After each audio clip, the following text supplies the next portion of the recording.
باب لعلكم تتقون. صدق الله العظيم.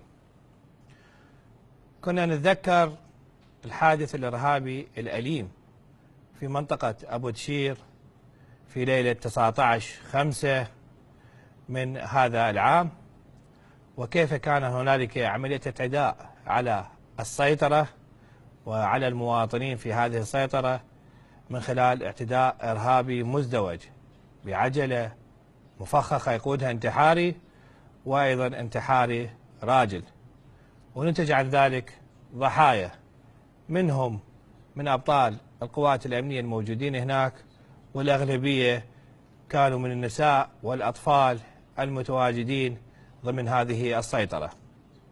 بالتأكيد القوات الأمنية والجهد الكبير المبذول من قبل وزارة الداخلية وقيادة عمليات بغداد مستمر، وبالتأكيد أيضا العدالة السماوية الإلهية لن تدع متهم أو قاتل أو مجرم يفر من وجه العدالة.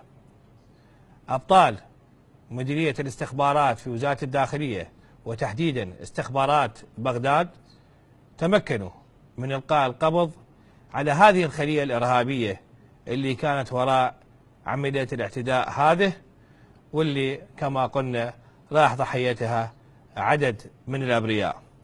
جهد استخباري كبير، عمليات استباقية وعمليات لاحقة ما بعد عمليات الاعتداء، كل هذا هو عمل هذه المجموعة البطلة من أبطال الاستخبارات في وزارة الداخلية.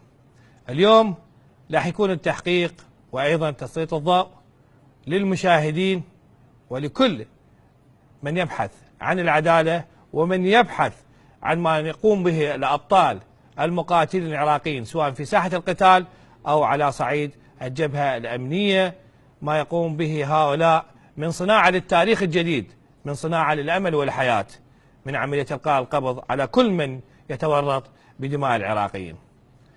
اليوم لدينا 3 من المتهمين، وهم الناقلين والمسؤولين عن عملية نقل الانتحاريين الاثنين اللي استهدفوا منطقة أبو دشير. ورح نبدي بالمتهم الأول، ورح نتكلم اليوم بالكنية لأمور تحقيقية وأيضا لدواعي قضائية، لذلك ما راح نذكر الأسماء، وكذلك أيضا الوجوه لن تكون أيضا حاضرة بمعالمها لقضايا أيضا تحقيقية وقضائية. رح نبدي بالمتهم الأول اللي هو ميم حاء، كنيته أبو جاسم، وكان هو المسؤول الأول عن عملية أول نقل الاثنين الانتحاريين. أبو جاسم، تكلم لنا عن نفسك وبعد ذلك نتكلم عن عملية ودورك في هذه العملية جبانة. إني ميم حاء ميم، موظف في دائرة صحة الأنبار، أسكن الرمادي. التحقت في الجماعات الإرهابية سنة 2014، وبعدها استمريت بالعمل معهم إلى حين هذا اليوم. ومن بعد ذلك التقيت بالمدعو أبو ثابت والدكتور عمر، ومن هناك تمت البيعة، وبعدها تم انتقالي إلى بغداد. هنا في بغداد تم التواصل معي في ليلة 19 من هذا من الشهر الخامس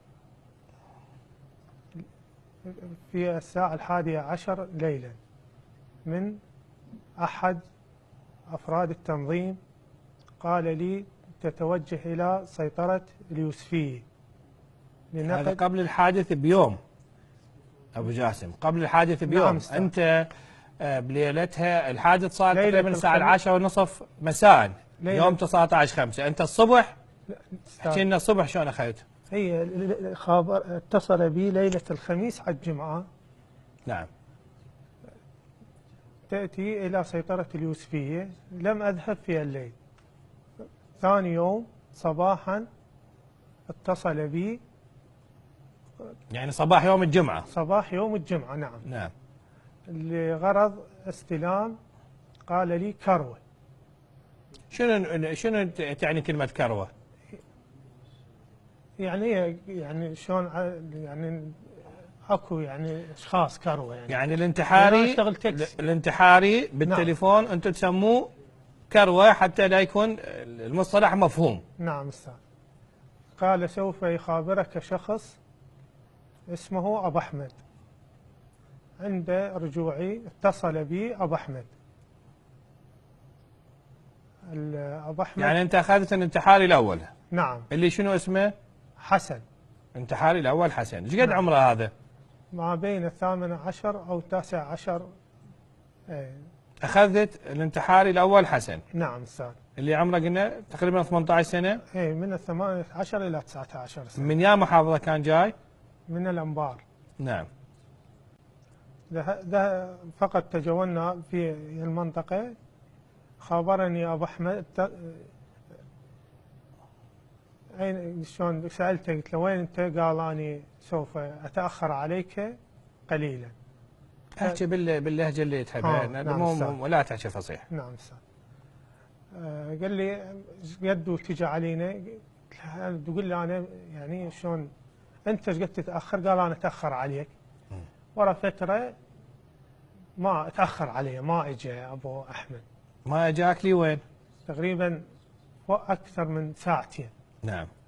اي. وين قضيتوا هاي الساعتين انت وهذا الانتحاري؟ بالسياره، بعدين رحت للبيت.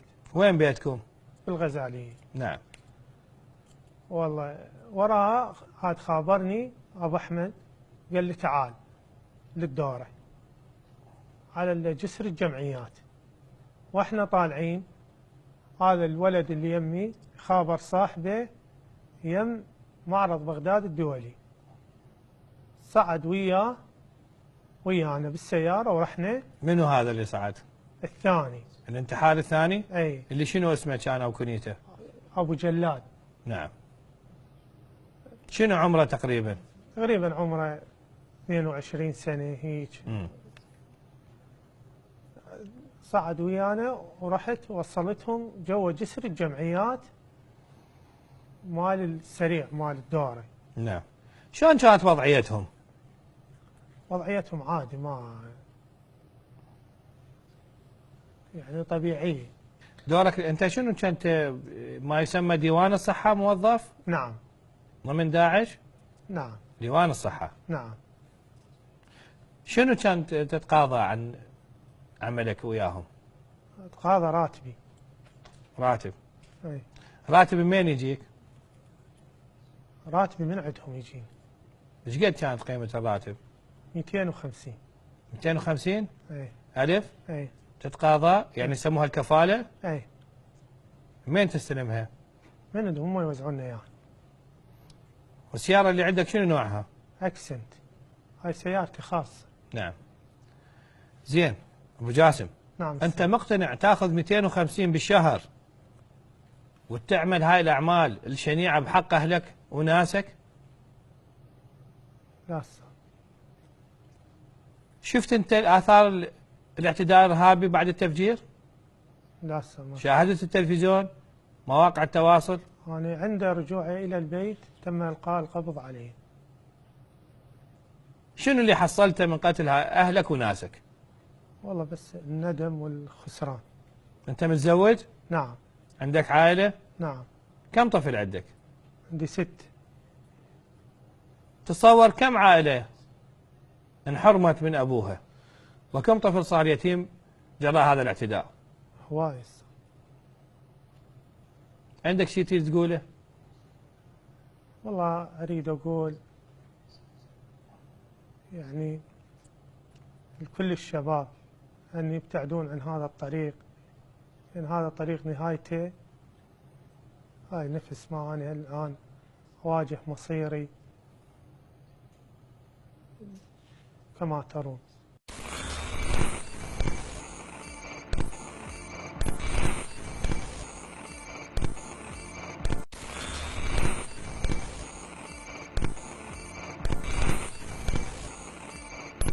المتهم الثاني من مواليد 92 وخريج اعداديات صناعه، يعني عنده الحد الكافي من الثقافه. الشيء الغريب في هذا المتهم، وهو ليس بغريب لطالما كنا نتكلم عن موضوع مهم جدا، وهو عمليه الانتباه لما تقوم به داعش الارهابي من سحب وتجنيد عن طريق مواقع التواصل الاجتماعي من عائلة، والعائلة لم تكن منتمية إلى التنظيم الإرهابي ولم تكن متعاطفة مع التنظيم، بل خرجت من محافظة الأنبار باتجاه بغداد مع أول أيام وجود التنظيم الإرهابي هناك. إلا أن في الفترة الأخيرة دخوله على مواقع التواصل الاجتماعي وتحديدا تويتر، ورح نسمع من المتهم كيف تم تجنيده عن طريق مواقع التواصل الاجتماعي، عن طريق تويتر، دون أن يرى من قام بتجنيده. الكارثة هنا أنه لم يرى من قام بتجنيده، فقط التواصل كان عن طريق مواقع التواصل الاجتماعي، عن طريق فيديوهات، عن طريق رسائل، وقاموا بعملية غسيل الدماغ له، واشترك بالتنظيم واشترك في هذه الجريمة النكراء. عين سين، كلمنا عن نفسك. أنا عين سين من محافظة الأنبار.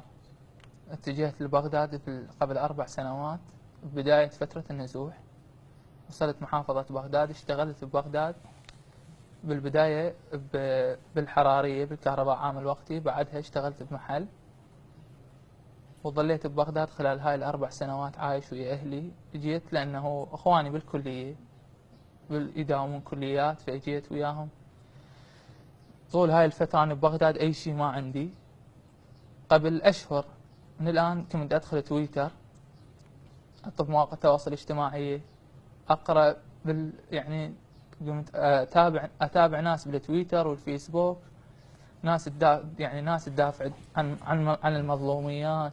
يقول يعني شفت فيديوهات إنه شلون قتل الأبرياء، قتل الأطفال، كل شيء، إنه هاي الحكومة، هاي فلان، هاي فلان. بقيت تقريبا أشهر، يعني شهر إلى شهرين أكثر أنا أتابع هذا الموضوع. فكلمت ولد اسمه أنيس، كلمته قلت له لا، الموقع على تويتر شنو كان اسمه؟ سيدي هي مواقع على تويتر، مواقع هواية، أي مواقع جدا هواية، يعني أهل السنة وغيره وغيره، يعني مواقع كلها. الموقع اللي تأثرت به هذا أنيس الغرباء. نعم سيدي، أنيس الغرباء. فقال لي، بقيت اسولف وياه، يعطيني يدز لي فيديوهات دائما، فيديوهات يعني فيديوهات كلش انه يعني مو بس تغسل دماغك، انه تنسيك شنو انت اصلا. بحيث انه انا من اشوف هسه اقول على العقيده او غيره، اقول انه هذا صدق هو القتل هذا الشخص، يعني شيء مفبرك، يعني انا بنفسي شفته بس بعدين اكتشفت هذا الشيء. بديت اشوف سالته مره من المرات، قلت له شنو اقدر اساعدك؟ قال له انا اقول لك شنو تقدر تساعدني بعدين انطيك. انت يعني عين، انت ما حكمت عقلك، يعني انت ليش ظلت مستمر على الفيديوهات اللي يرسلوها لك ذولا؟ ما شفت فيديوهات بها مواقف بطوليه لابناء العشائر بالانبار؟ يعني الانبار نفتخر بها وبها عشائر ما شاء الله انجزت وحققت وحافظت على العراق. سيدي كنت اشوف، بس انه انت لو تشوف هاي مناظر القتل، مناظر شلون الموت، الذبح، يعني سيدي كان انت يعني الشيء المفبرك اللي موجود اكبر من انه تحكم، يعني فيديو العشائر او فيديوهات الاهلنا بالانبار. المهم اقتنعت بهاي الفكره اقتناع كامل، فقلت له انا شنو اقدر اساعدك؟ قال انا اقول لك شنو تقدر تساعدني. قال بعدين انا انطيك رقم ولد سولف وياه، جوز تقدر تساعده في شيء. وانت هذا انس ما شايفه، بس هيك مراسلات، بس مراسلات عن طريق التليجرام وتويتر. نعم سيدي. فانطاني رقم معرف لاحد الاشخاص بالتليجرام، قال لي كلمه. قمت اكلم هذا الشخص، قال لي شنو اللي قلت له شنو اقدر اساعدك؟ قال بعدين، قال شغلات بسيطه، قال كلش جدا سهله. قلت له يعني شلون؟ قال بعدين انا اقول لك. المهم سيدي استمر، يعني سولفت وياه مره مرتين ثلاثه، كنت مداوم احد مناطق الانبار. بالرجوع من انا راجع بالطريق الساعه تقريبا 5 الساعه اتصل بي هذا الشخص. اول شيء دز رساله، قال لي انت وين؟ دزيت له، قلت له اني طالع مو موجود. قال لي محتاجك بشغله. قلت له شنو الشغله محتاجني فيها؟ العفو سيدي. قال اكو واحد اسمه ابو عبد ينتظرك ينتظرك بالغزاليه بين بنزين خانه، بس تدخل وياه لبغداد وشغله صغيره يريد محتاج منك. قلت له والله انا خاف اتاخر عليك. قال لا ما هو الولد ينتظرك وطب وياه. قلت له ان شاء الله خير. المهم وصلت، دز لي رقم هذا الشخص، اتصلت بيه قلت له انت وين؟ قال انا يم البنزين خانه انتظرك. رحت له، ركبت وياه السياره، طبينا بغداد من المدخل مدخل مو مدخل يوسفيه، المدخل الثاني مال الشرطه الرابعه والخامسه. وصلنا الجسر تبني يم الدوره. قلت له شنو اللي يحتاج خوينا، شنو المحتاج مني؟ قال لي هو بعدين يخابرك. رحت على البيت انا جاي من سفر، بدل البيت سبحت ما اعرف شنو، صارت العصر تقريبا مثلا العصر، اتصل بي هذا الشخص نفسه قال لي راح يجيك واحد اسمه عبد القادر، راح يجيب لك 2 يم الجسر، راح ولد 2 يم الجسر، بس يبقون يمك المناني قال بس يبقون يمك المناني يجيك واحد ياخذهم. قلت له خير ان شاء الله. سيدي تقريبا تعرفهم ذول انتحاريين؟ بالبدايه كنت ما اعرف هذا الشيء، بعدين هسه راح اصل لك بالفكره. أي. سيدي طلعت اتصلت بهذا عبد القادر، قلت له سين عبد. قال لي انا فلان جايك بالطريق، انت وين؟ قلت له والله انا اتاخر عليك. قال لي راح اجيب لك هذول 2 جو الجسر. قلت له انا هسه راح اوصل اخذهم. وصلت على هذول 2 اخذتهم، ظلوا يمي ساعه ونص او اكثر الى ساعتين. سالني قبل ما هاي من ظلوا يمي، سالني واحد منهم قال اكو تيشيرت، اريد تيشيرت.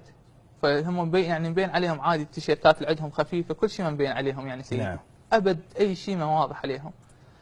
فاكو وسطيات، قلت له تيشيرت 3000 خذ لك واحد. اخذ واحد ودفعت 3000 دينار. بعدين اتصل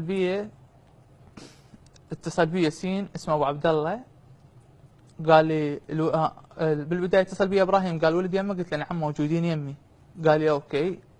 قال لي هسه راح يجيك واحد اسمه ابو عبد الله ويا ابو عبد بالسياره ياخذوهم منك. قلت له خير ان شاء الله. اتصل بي ابو عبد ورجع اتصل بي هذا ابو عبد الله. فمن ابو عبد الله ايش قال لي؟ قال لي ولد العرسان يمك. من قال لي هذا الموضوع؟ من قال لي هاي السالفه؟ افتهمت انه هذول انتحاريين. العرسان. نعم سيدي. وصلتني يعني هذا اكو هسه كلمه كراوي وناب كلمه العرسان. افتهمت انه هذول 2 انتحاريين. وصلني ماكو. قال انا مقابلك. افتهمت هسه انتحاريين. ايه قلت له انت وين؟ قال انا مقابلك على الجسر. باوعت له شفته. زين انت من عرفتهم انتحاريين شنو كان رد فعلك؟ سيدي ما اقدر بعد اسوي شيء، رد فعل اي واحد سيدي انه بعد ما اقدر، هو مقابيلي. اي. بس اني عرفت ببالي ان هذول ال2. رحت قلت له هذول الولد 2 وحكيت ومشيت بوقت. شنو كانوا يحجون وياك هاي الفتره؟ هاي الفتره انا سالت واحد فيهم قلت له انت منين؟ قال انا من بغداد الجديده. يتجاوبني يعني باستهزاء سيدي. شلون يعني؟ مو مثلا جواب رجل انه يقول لك هاي.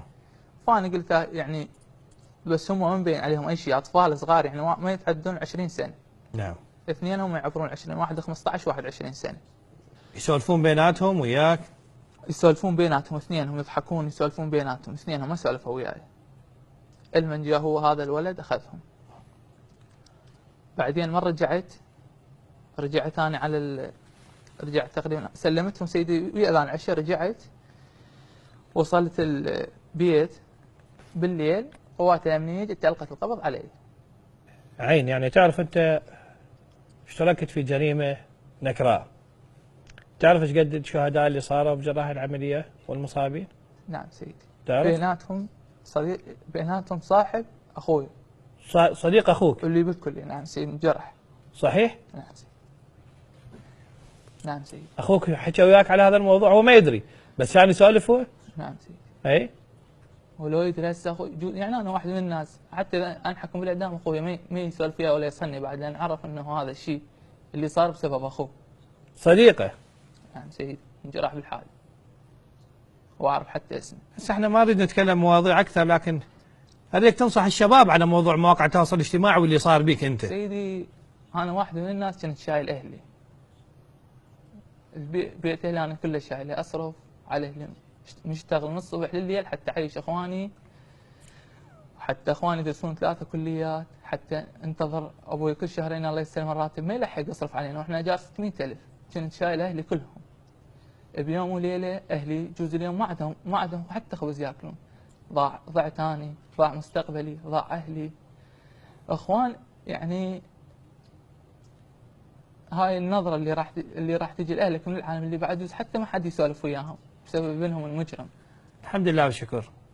عمر اللي يحاولون يزرعون الطائفيه والاثنيه والعرقيه او يشوهون صوره رجال امن ما راح ينجحون، لان هو هذا النسيج العراقي.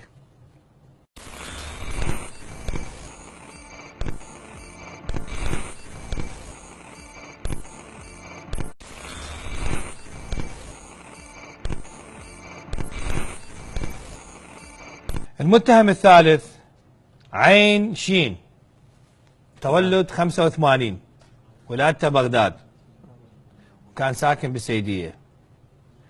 الغريب في هذا المتهم أنه انتمى للتنظيم الإرهابي القاعدة في حينها بالعام 2007، وكان مسؤول مضافة اللي هو المكان اللي يجمعون به البعض من التنظيمات الإرهابية ويكونون قريبين له وبعدها ينطلقون. القوات الأمنية ألقت القبض عليه. بعد ذلك وفي الشهر 11 من العام 2016 العام الماضي أطلق سراحه. فالمفروض يكون هو نادم والمفروض يبدي حياة جديدة، إلا أنه في داخل السجن تم تجنيده من جديد، وهذه المرة إلى تنظيم داعش الإرهابي، وانطاهم الولاء في داخل السجن، وأصبح عنصر لداعش وهو في داخل السجن. وبعد خروجه قام بالمباشرة بالعمل مع داعش الإرهابي.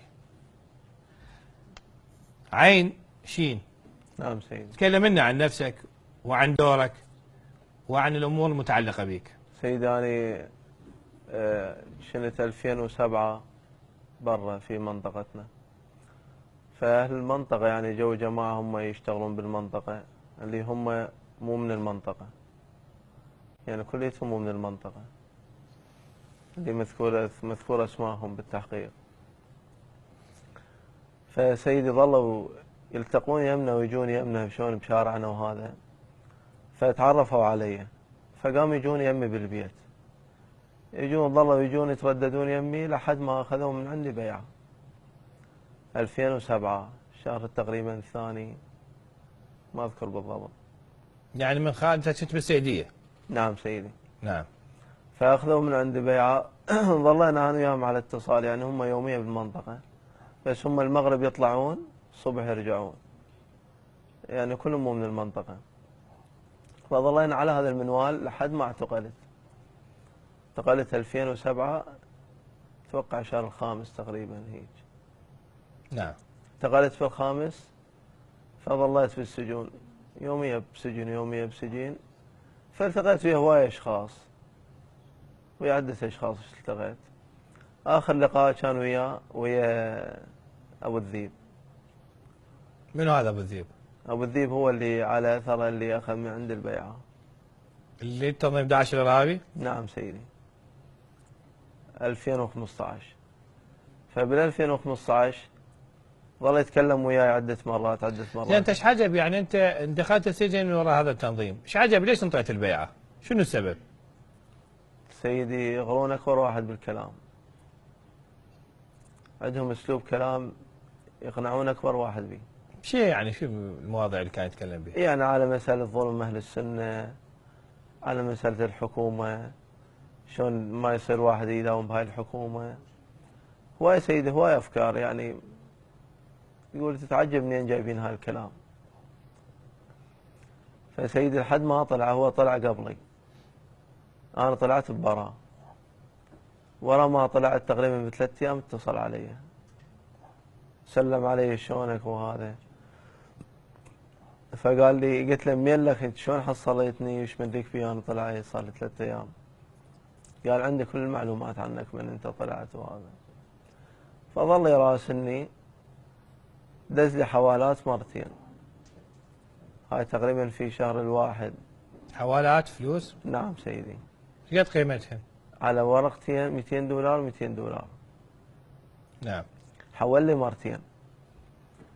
فظل يتواصل وياي سلام وكلام، شلونك اخبارك وهذا، كل 5 ايام 7 ايام يراسلني. اخر شيء راسلني قال لي اكو سياره على مود دخل لنا اياها لبغداد. ماشي ماكو مشكله. فخابرني ورا يومين او ورا 3 ايام قال لي تروح تستلم السياره من منطقه اليوسفيه يم العلوه مال الرمل. اي. فقلت له سيدي ما اقدر انا اطلع بهيك وقت، لان هسه الساعه 11 بالليل ما اقدر اروح. فقال ماشي على الصبح تروح ها هي. خابرته الصبح، قلت لي هذا الرقم، هذا الوليد اسمه ابو عبد الله. فخابرته قلت له انا من طرف ابو الذيب. قال حياك الله. قلت له عين على مود السياره. قال تعال انا جوا جسر اليوسفيه. ماشي.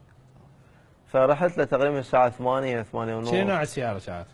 سياره كيا هاي العاليه، سوراتو سيرنتو ما اتذكرها بالضبط. نعم. واحده من ذن الاثنين اللي استخدمت بالتفجير. نعم سيدي. فاخذنا السياره، اخذت السياره من عنده واتجهت باتجاه السيطره مال، لان كانت السيطره مال الرمل مسدوده. اتجهت باتجاه السيطره مال السويب. فرحنا هناك نفس الكلام، هم رحنا هناك هم لقيت السيطره مسدوده. فخابرته قلت له يابا هيك وهيك. قال انتظر، راح على مود يجيك ولد هو يدخلك. فظليت انتظر. فهذا الوليد خابرته هذا، قلت له تعال يعني يم محطه مال جوهره العدنان، صاير على السريع، مال بغداد ومال يوسفيه مال انبار وهذا الرابط. فجاني صحيح الولد، جاني تقريبا ب 11 هيك، جاني 11 ونص.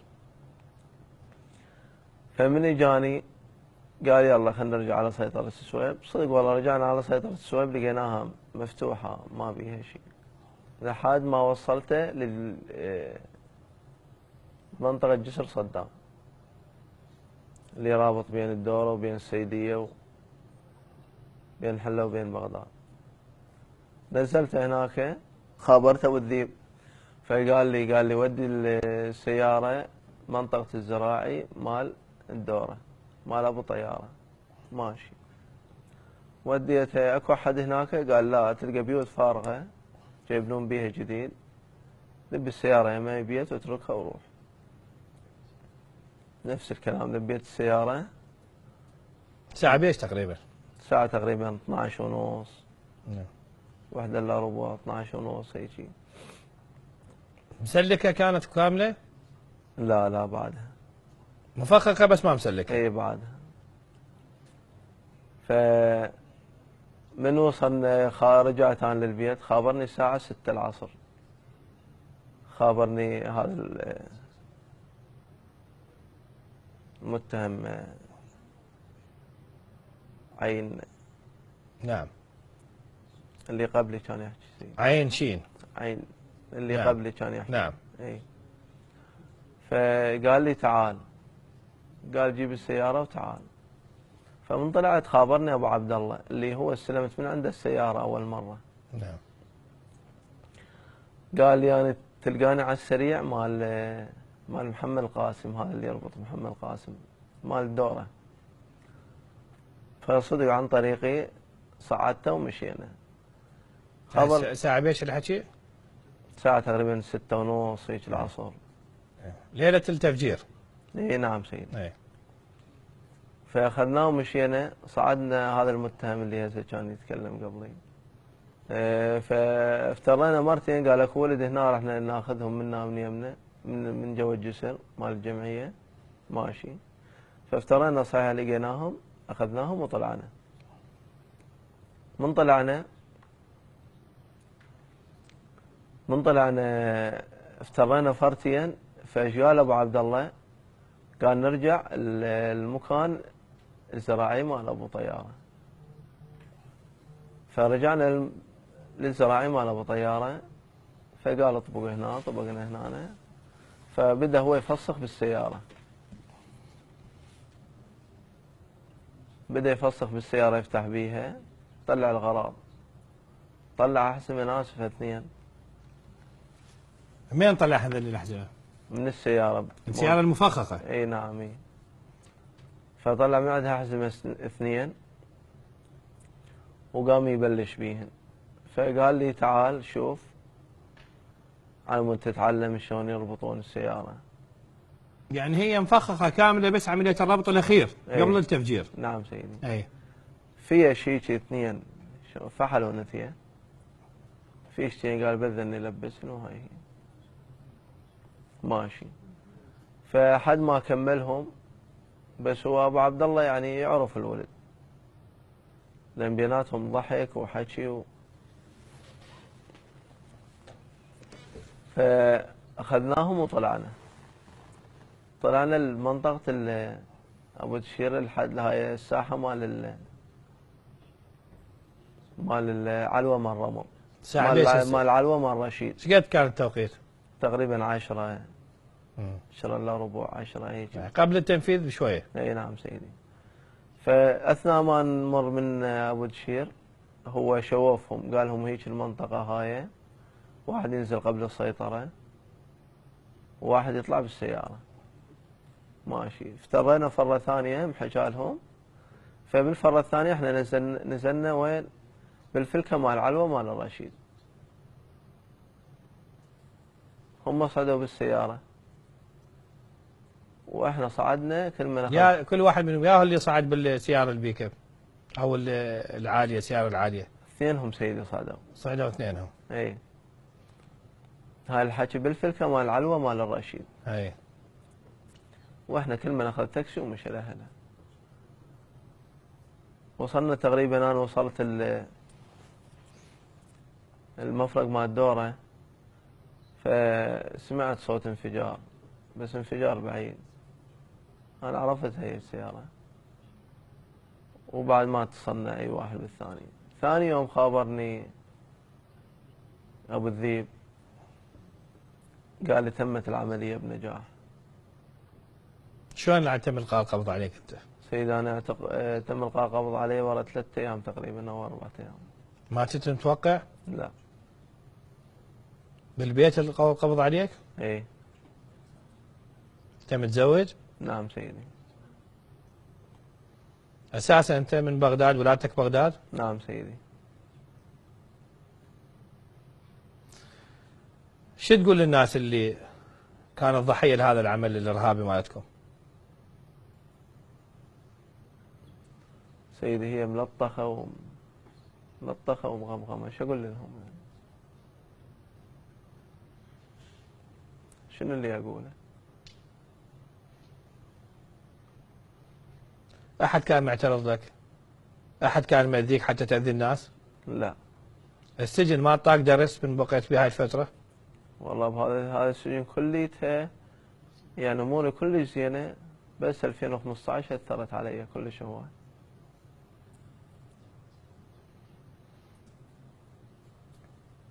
شو تقول لأمثالك؟ والله أقول لهم اتقوا الله عز وجل. ما أفيدكم هذا. أنا من طلعت من السجن 4 أشهر ما حد دق بي ولا حد وصلني خلاص. عبين سويت هاي الفاينة جابوني. شكر جزيل إلى المحاكم المختصة وإلى القضاة وإلى كل من تعاون مع القوات الأمنية. روح الفريق الواحدة كانت حاضرة في عملية إلقاء القبض هذه على هؤلاء المتهمين المجرمين وفي غيرها من العمليات الأخرى اللي تم من خلالها إلقاء القبض على المتهمين. عمل كبير وجبار للأجهزة الاستخبارية سواء في وزارة الداخلية أو وزارة الدفاع، قيادة عمليات بغداد، الأمن الوطني، كل أجهزتنا الأمنية اليوم تقوم بواجباتها الاستخبارية. وبالتالي نقول المواطن مهم جدا عندما يكون معانا. طبعا جزء من هذه التفاصيل أيضا كان المواطن موجود، وعملية الإخبار والتواصل والإبلاغ مهمة جدا إخواني.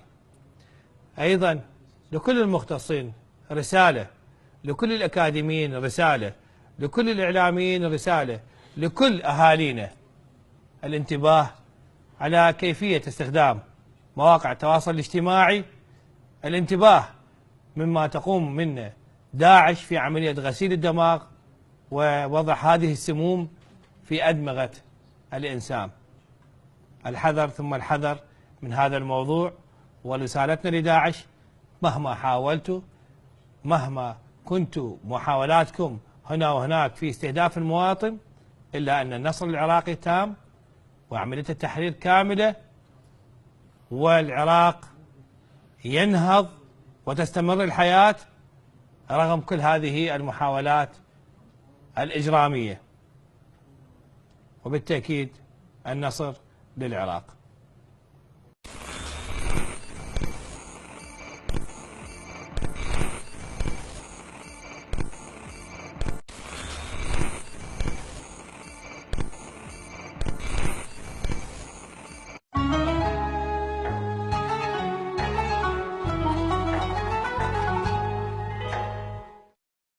بالمعنى الماركسي أبدع ما اختلقه العقل الإنساني. انتفاضة طائفية بنية بها رؤوس المقطوعة قام بها الشيوعيون.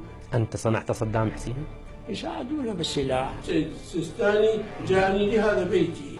ممكن نسحل بالشوارع. من يسحل؟ النجف كله للشيوعية. كم مرة زرت إسرائيل؟ رفاق خلو المكان. الملا مصطفى البارزاني إلى محاولة اغتيال؟ هذا ما قايل لحد ولا منشور عني. أولا هو ما انسحب الآن. فوج هذا الذي جاء من الموصل بدأ يدخل مستهترين ويضربون المتظاهرين بصحب الرصاص. انسحبت بعد ذلك من المجلس الأعلى؟ نفوذ السيطرة نتآمر عن اليمن قلبتها. لأن ذولاك ما طلعوا انتفاضة. طق اللي قباله. استهوته الشيوعية. أنا ويا محمد باقر الحكيم قلت لا تنسى نفسي. أنت شلون شيطان أنت ما أدري. والله أعتقد برنامج كان واسع وجيد.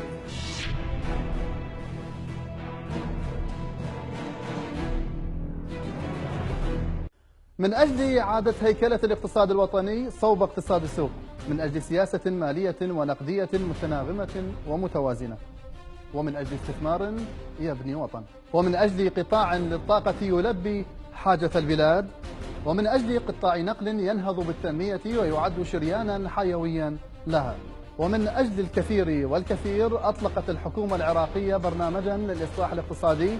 أين وصل؟ ما المطلوب منه؟ محاور عديدة سنناقشها في برنامج إصلاح اقتصادي.